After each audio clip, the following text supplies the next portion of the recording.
What up, guys? What up? What up? What up? It's your boy, Fan like Mamba. You already know, man. You already know, man. In the building, man. In the building. You don't want to mess with me, bro.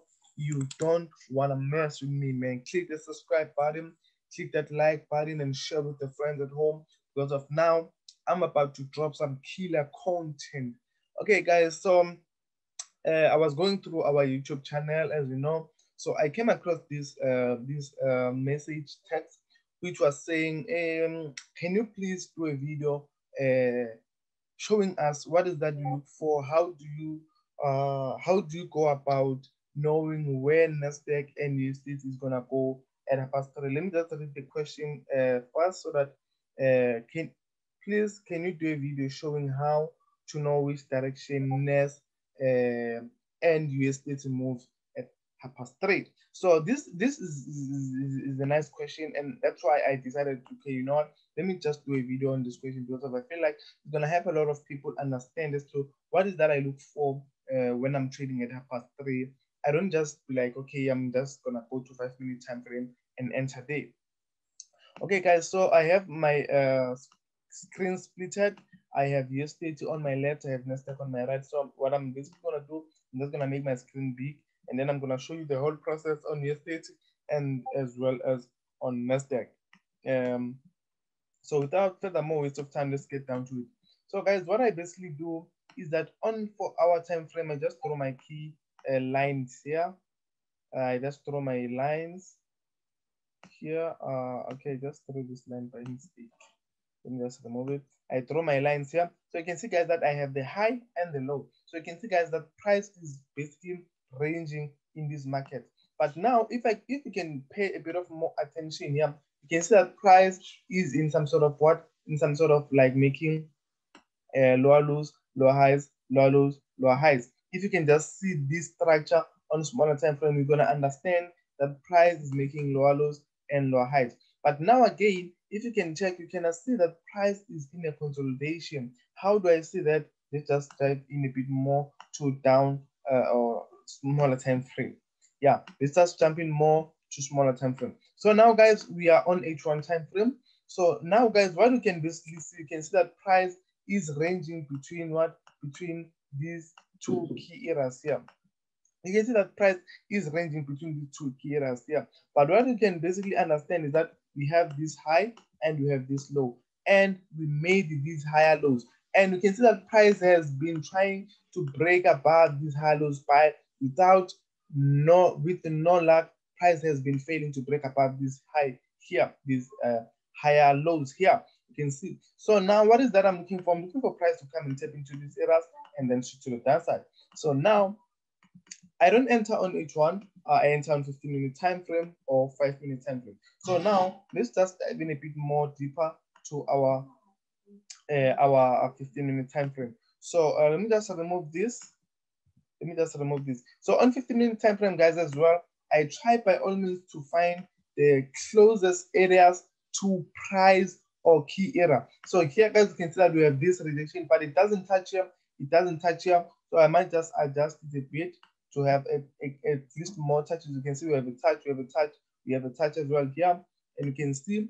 And then as well, focusing on the current price, you can see, guys, that we have a touch here. Let me just change color. I usually use red. Let me just fix this. Let me just fix this a bit. I'm trying to change the color here. Yeah. I think this is gonna be more specific. So you can see, guys, now that on 15-minute time frame, I had my key areas, the red ones. So now I'm trying to just have as many as I possibly can, just to understand what price might do from here. So you can see, guys, that these are my key areas, just minor key areas, not major key areas, just minor key areas, but I do pay a lot of attention to them. So you can see, guys, now that we have this key area, this price coming into into these areas to tap in here. So I just noticed something here as well. We do have something that price did break above this key area here and came back for a retest. And now we might see price coming and doing a bit of of test of these errors before shooting to the downside. So guys, let's just go to 5-minute time frame. So on 5-minute time frame, guys, that's where I basically find my entries. Listen, guys, overall, I already know that I'm looking at what? I'm looking at the bearish market. So what I basically do here, I draw my key errors here. Sorry about that. What I basically do, guys, here, I draw my key errors on what? On 5-minute time frame. If you don't know how to draw my key errors, there's a video you can just watch it as well, talking about how to draw key errors. You can see, guys, that I have my key errors here. I'm just trying to draw my zones from my key areas to make sure that I don't miss a single point.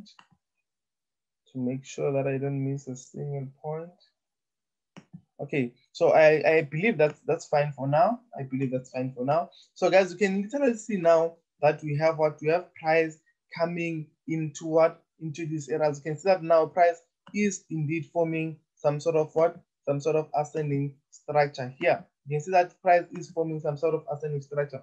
But looking at the bigger picture, you can see that we do indeed have this ascending type of pattern structure. Let me just adjust this trend line as well. Starting from the bottom, you can see, guys, that we do have this long big structure, but now we are in the middle of nowhere. So I wouldn't take this trade here. So what I basically do, guys, at 3:30, is that I wait for price to either come and tap into these areas here and show me a bit of rejection to this area. If price, let's say now price at 25 past, and then price is in this area and it doesn't break these areas here. So if it doesn't break these areas, for me, that's a sign to say, okay, price fails to break above this area. So what that tells me?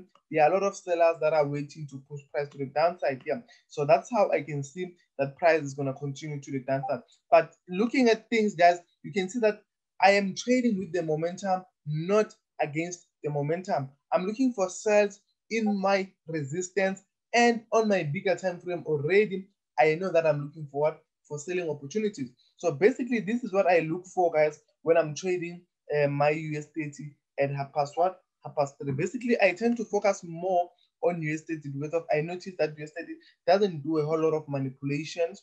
Even though we're approaching that quarter now, there has been a bit of more manipulations, but US30 doesn't do a lot of manipulations. So once it fails to break here, show me some bit of rejection, then that's when I enter this short position. So what I basically do, it's either I'm going to exit my trade on the first resistance or the second resistance from on my first support, I mean to say, or the second support from my entry or from the resistance entry. So if same thing applies to support. If price doesn't break below this area here, let's say we are looking at a bullish market, price doesn't break here, what I'm basically going to be looking for, I'm going to be looking for buyers, because I understand that there are a lot of buyers sitting here waiting to push price to go to the upside. Then I buy. Probably I'm going to take my take profit on the first resistance or the second resistance. But I know that the price is going to continue in that direction until around 7 p.m. Around 7 p.m. Price is going to continue in that direction until around 7 p.m. So basically, guys, I believe that I was able to answer a question and add more because of what I've done here. I just did also a top-down analysis showing you as to how do I go about everything and what is that I look for. I look for price to either break or fail to break my resistance or my support key area. The one that is the closest to the key price, to the current price, I mean to say, to the current price. That's where basically I focus more on to say, okay, price didn't break above these areas or below these areas, then that means there are sellers or buyers waiting to push price to either direction. So thank you so much, guys. Thank you so much. It's your boy Fanaka Mamba. We're out of the building. Don't forget to click on the subscribe and share with your friends. And the reason I didn't do this video on Nasdaq, guys, I just did it on Nasdaq, is because of I apply the same concept on both of them. So if I do the video on both of them, it's gonna take a little bit more longer, but explaining the same thing. So what I just explained here, guys, is the same concept that I use on Nasdaq. You can still apply this same concept on Nasdaq. I apply this same concept on Nasdaq when I'm trading it at 3:30. So you can still use it. It's not like there's some other things that I apply on Nasdaq. It's still the same thing. So just don't get it twisted there. Thank you so much, guys, for staying until this end of this video. Make sure that you subscribe again and you click on that notification bell and you drop a comment as to what is that you think about this video. It's your boy Falaka Mamba. I'm signing out.